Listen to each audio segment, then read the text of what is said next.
बिस्मिल्लाहिर्रहमानिर्रहीम। Dear students of class 9th, अस्सलाम वालेकुम। आज हम पढ़ेंगे बैलेंसिंग ऑफ केमिकल इक्वेशंस।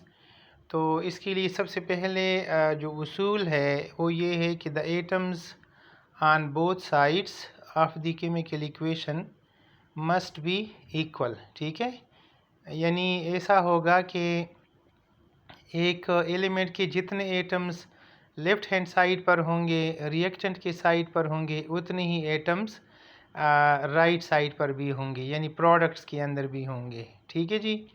दूसरा जो इसका प्रिंसिपल है वो ये है कि the formulas should not be changed. ठीक है, हम इसके फार्मूले चेंज नहीं कर सकते।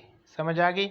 दूसरा ये कि हम ये कह सकते हैं कि द सबस्क्रिप्ट्स, जो सबस्क्रिप्ट्स होते हैं किसी भी केमिकल फार्मूला के अंदर, they must not be changed, वो हम चेंज नहीं करेंगे। ठीक है जी। मिसाल के तौर पर कहीं पर लिखा हुआ है ना CaCl2, तो इसमें जो 2 होगा वो हम चेंज नहीं करेंगे, इसको ज़ीरो नहीं बनाएंगे, 1 नहीं बनाएंगे, चेंज नहीं कर सकेंगे। अभी हम एक एग्ज़ाम्पल सॉल्व करते हैं जिसमें HCl जो है वो कैल्शियम हाइड्रोक्साइड के साथ रिएक्शन कर रहा है। ठीक है, कैल्शियम हाइड्रोक्साइड का फार्मूला है CaOH होल ट्वाइस। अब इससे एक बनता है कैल्शियम क्लोराइड जिसका फार्मूला है CaCl2, और दूसरा बन रहा है वाटर जिसका फार्मूला है H2O।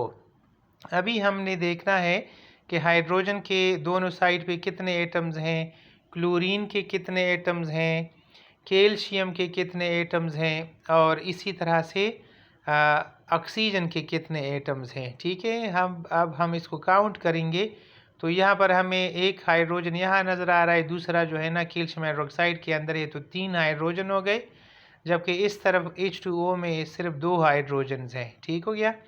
क्लोरीन जो है वो लेफ्ट हैंड साइड पे 1 एटम है, HCl के अंदर सिर्फ एक एटम होता है। ठीक है, और यहाँ पर जो CaCl2 है कैल्शियम क्लोराइड, इसके अंदर इसके 2 एटम्स हैं, तो we will have to write 2।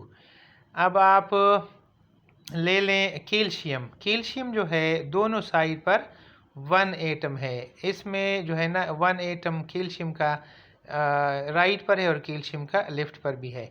Oxygen की जहाँ पर बात करेंगे तो ऑक्सीजन के लेफ़्ट साइड पर 2 एटम्स हैं और जो राइट साइड है उसके ऊपर 1 एटम है। अब हम ये देखेंगे कि कौन से एटम्स बैलेंस्ड हैं और कौन से नहीं।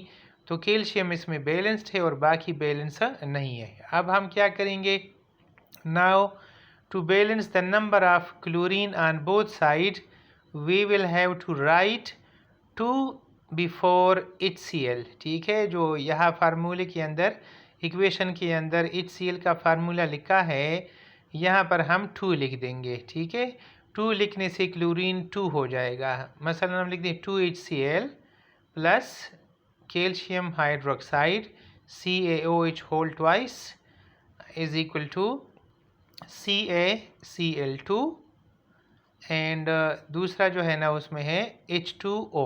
ठीक है, अब अगर हम यहाँ काउंटिंग करेंगे तो क्लोरीन हमारे पास 2 बन गए हैं, लिहाजा हम 1 को 2 से रिप्लेस करेंगे, और चूंकि दूसरी तरफ हमने कोई चेंज नहीं किया है तो क्लोरीन उधर भी 2 है, लिहाजा क्लोरीन को हमने बैलेंस कर दिया। दूसरी तरफ हाइड्रोजन की तादाद यहाँ 4 हो गई है, तो हमने लिखना है 4। ठीक है, और दूसरी साइड पे 2 के 2 है।